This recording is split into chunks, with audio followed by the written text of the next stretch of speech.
नमस्कार मित्रांनो, माझे मित्र आणि मी एकविराईच्या जत्रेला आलेलो आहे. मित्रांनो, मी दर 2 ते 3 महिन्याने मित्रांनो येत असतो आईच्या दर्शनासाठी. माझे मित्र बोलले, तू जत्रेला चल, नक्कीच तुला मजा येणार. तर मी आणि खास करून माझ्या मिसेसने सुद्धा आमची ॲनिव्हर्सरी असतानासुद्धा मला बोलली का जा, तुम्ही जत्रेला जा. मित्रांनो बघा, गर्दी, दुकाने,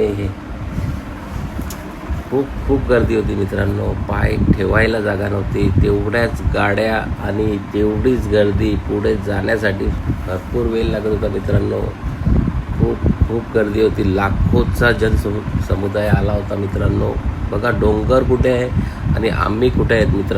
मित्र आणि मी.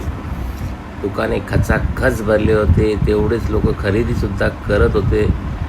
मित्रांनो असं झालेलं की आमचं असं ठरलं की चला वरती जाऊन येऊ आपण. गर्दी बघा मित्रांनो, पाय ठेवायला जागा नव्हती, गाड्या हिलत नव्हत्या. मित्रांनो तरी आम्ही ठरवलं चला वरती आपण फक्त आईच्या मंदिराला हात लावून तर येऊ, तेवढाच आईचा आशीर्वाद आपल्याला मिळेल. तर आम्ही जिथे गाड्या ठेवतो ना त्याच्या पुढे आम्हाला तेवढी गर्दी नाही दिसली. हा एकविराईचा 5 पायरी पादुका मंदिर. मित्रांनो इथे मित्रांनो आमचा 1.5 तास गेला. आता इथून असं वाटत होतं वरती आम्हाला जायला भेटेल की नाही. तेवढ्यात आम्हाला माझ्या मित्राला शॉर्टकट मिळाला आणि भरपूर वर पोचलो.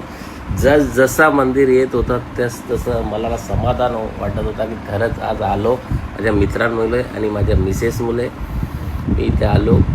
कधी एकदांचा मंदिर येतो असं झालेलं मला, कधी एकदांचा आईचा मंदिर दिसतो असं झालं. फायनली मित्रांनो मला आईचा मंदिर दिसला आणि खूप समाधान वाटलं का आज यात्रेला आलो. आणि आता असं वाटायला लागलं आता मंदिराला हात लावायची गरज नाही, आम्हाला 100% दर्शन मिळेल. कारण भरपूर गर्दी खाली गेली होती आणि आम्ही दर्शनासाठी लाईनीत राहिलो. आणि माझ्या मित्रांनी आईच्या घोषणासुद्धा दिल्या. मित्रांनो असं झालं कधी आईचं दर्शन घेतो. आणि आम्ही फोटोसुद्धा काढले आणि फायनली आईचा चेहरा मला दिसला आणि खूप समाधान वाटलं. मित्रांनो दर्शन घेऊन धन्य.